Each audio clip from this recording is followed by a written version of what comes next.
Imagine a mystery so dark, so twisted, that it haunts a city for decades. Picture a young woman, full of dreams, her life cut short in a way so brutal it shocks the world. Who was she? Why did she die? And why, after nearly 80 years, does her killer still walk free? This is the story of Elizabeth Short, known forever as the Black Dahlia, a case that grips us with its secrets and refuses to let go. A starry-eyed dreamer in a dangerous city. Let's step back to 1947. Los Angeles is buzzing. Hollywood is the land of dreams, where starlets chase fame under palm trees and neon lights. Enter Elizabeth Short, a 22-year-old beauty with jet black hair and a smile that could light up a room. But who was she really? Born in Boston in 1924, Elizabeth grew up in a working-class family. Her father left when she was young, and her mother raised her and her sisters alone. Elizabeth dreamed of being a star, like so many others who flocked to Tinseltown. But was Hollywood her ticket to fame, or her road to ruin? Elizabeth wasn't a saint. She loved the nightlife, the parties, the men who promised her the world. She drifted from job to job, living with friends or boyfriends, always chasing something bigger. Her striking looks, pale skin, dark hair, and a flair for dramatic black outfits earned her the nickname Black Dahlia, inspired by a noir film called The Blue Dahlia. But beneath the glamour, her life was unstable. Did her choices lead her to danger? Or was she simply in the wrong place at the wrong time? A gruesome discovery shocks Los Angeles. January 15, 1947. The morning begins like any other, until it doesn't. A mother walking with her toddler glances towards an empty lot in Los Angeles. What she sees will haunt her forever. A body. Not just a body, a message written in flesh. Elizabeth Short, only 22 years old. Her life ends in a way so gruesome, it feels unreal. Her body is sliced in half, drained of blood, and arranged with a cold precision. Her face carved into a ghastly smile. Who could hate her enough to do this? Or was it never about hate, but about power? The newspapers waste no time. The Black Dahlia, they name her. And the city, already filled with dreams and shadows, becomes obsessed. Was she an aspiring actress caught in the wrong crowd? A woman with secrets? Or just a victim chosen at random?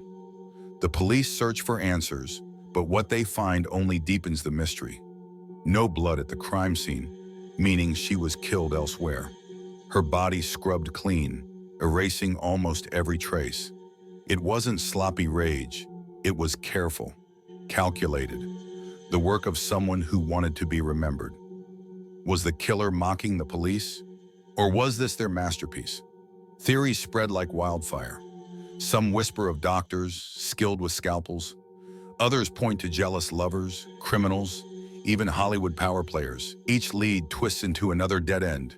And through it all, Elizabeth's ghost hangs over Los Angeles.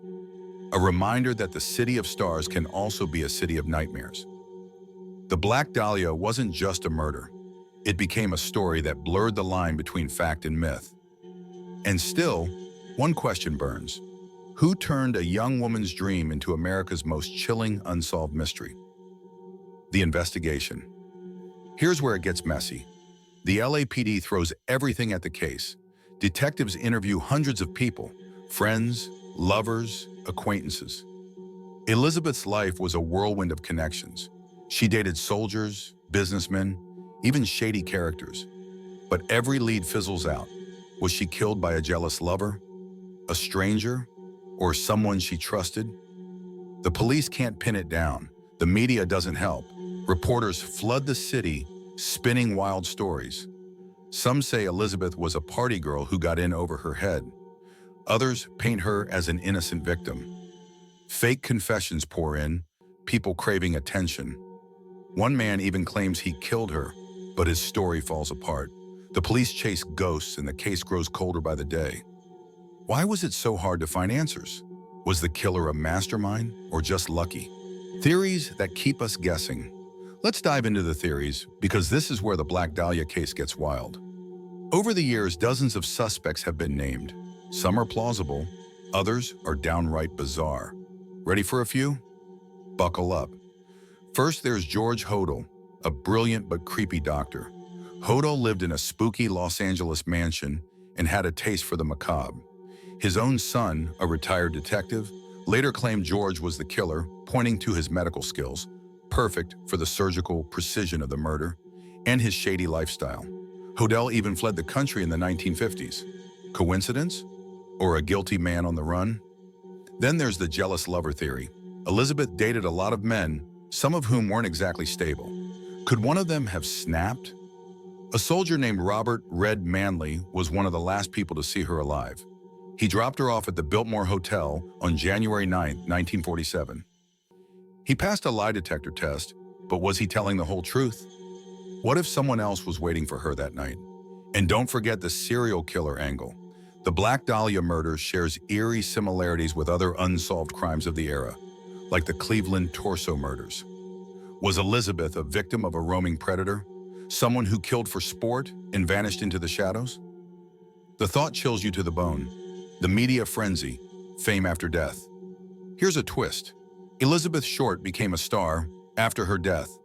The Black Dahlia case wasn't just a crime, it was a media sensation.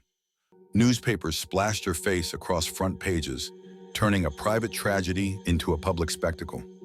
Reporters dug into her life, printing every rumor, every whisper, whether true or not.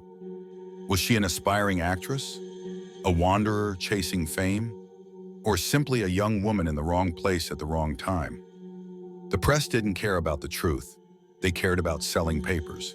And Elizabeth's tragic beauty made her the perfect headline. Hollywood couldn't resist either. The case inspired countless books, films, and TV shows. James Ellroy's novel, The Black Dahlia, turned the murder into noir fiction, while the 2006 movie adaptation dragged the mystery back into the spotlight. Elizabeth Short became less a victim and more a character, part fact, part myth, and all spectacle. But did all this attention help or hurt? Did it keep her memory alive or bury the truth beneath layers of fiction? The frenzy had real consequences. Reporters swarmed the crime scene, trampling evidence. Police leaked details, then struggled to separate fact from fabrication. Some claim the LAPD, already stretched thin, botched the investigation under the glare of the cameras. Was the killer clever, or just lucky that chaos ruled the case? Did the media obsession let a murderer walk free? The line between truth and myth blurred so completely that even today, historians, detectives, and true crime fans are left chasing shadows. The case didn't just make headlines, it became Hollywood's darkest script. The letters, a killer's taunt? Now let's talk about something straight out of a thriller. Days after the murder, someone starts sending letters to the police and newspapers. They're signed the Black Dahlia Avenger. The writer claims to be the killer, taunting the cops with cryptic messages. One letter includes Elizabeth's belongings, a purse, photos, even her address book. Is this the real killer, or another attention seeker?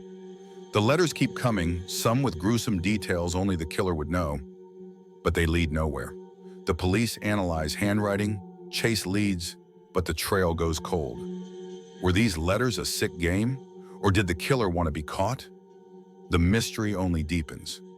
Why the Black Dahlia case still haunts us. So why are we still talking about this? Why does a murder from 1947 still grab us by the throat? It's not just the brutality, it's the unanswered questions.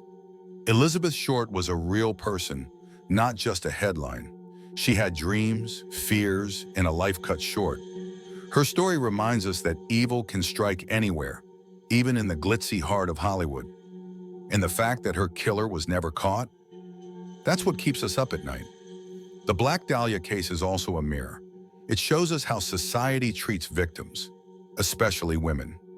Elizabeth was judged for her lifestyle, called a loose woman by some. Did that bias hurt the investigation? Did the police give up too soon because she wasn't a perfect victim? These questions hit hard, even today. Modern clues, can we ever solve it? Fast forward to 2025. Technology is sharper, faster, and more powerful than ever. DNA databases, forensic genealogy, advanced imaging, tools that once belonged in science fiction are now in police labs. So here's the big question. Could these modern breakthroughs finally solve the Black Dahlia case? Some believe yes. Amateur sleuths, Internet detectives and true crime buffs have refused to let Elizabeth Short's story fade. They've re-examined old police files, scoured newspapers for missed clues, and even pushed for DNA testing on the infamous letters allegedly sent by the killer. Every discovery sparks hope. Every whisper of new science feels like a step closer to justice. But here's the catch. Time is the greatest enemy. The original evidence? Much of it is gone. The crime scene? Contaminated by reporters, curious onlookers, and sloppy procedures. Witnesses? Long dead. Even the preserved items, like letters and photos, have degraded over decades. The harsh truth? Some clues may never be recovered. Still, the obsession continues. In 2018, author Eatwell shook the true crime world with Black Dahlia Red Rose. She argued that fresh evidence pointed to Leslie Dillon, a bellhop with a shady background and ties to the investigation. It sounded convincing. It reignited debates. But like so many Dahlia theories, it fell short of absolute proof. So here we are, almost 8 decades later, with the same haunting question. Will we ever know who killed Elizabeth Short?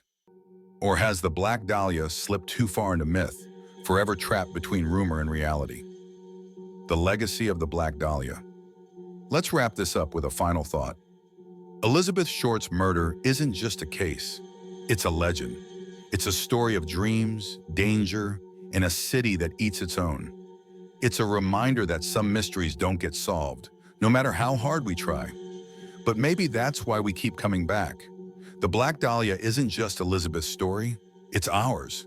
It's about our need to understand the darkness, to find answers where there are none. In conclusion, so, what do you think? Was the killer someone Elizabeth knew? A stranger?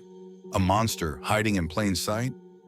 The Black Dahlia case challenges us to keep searching, keep questioning, even when the truth feels out of reach. One thing's for sure, Elizabeth Short's name will never be forgotten. Her story lives on, a haunting melody in the City of Angels. Enjoyed this video? Hit the bell icon for more exciting updates, share your thoughts in the comments below, and thank you so much for watching until the end.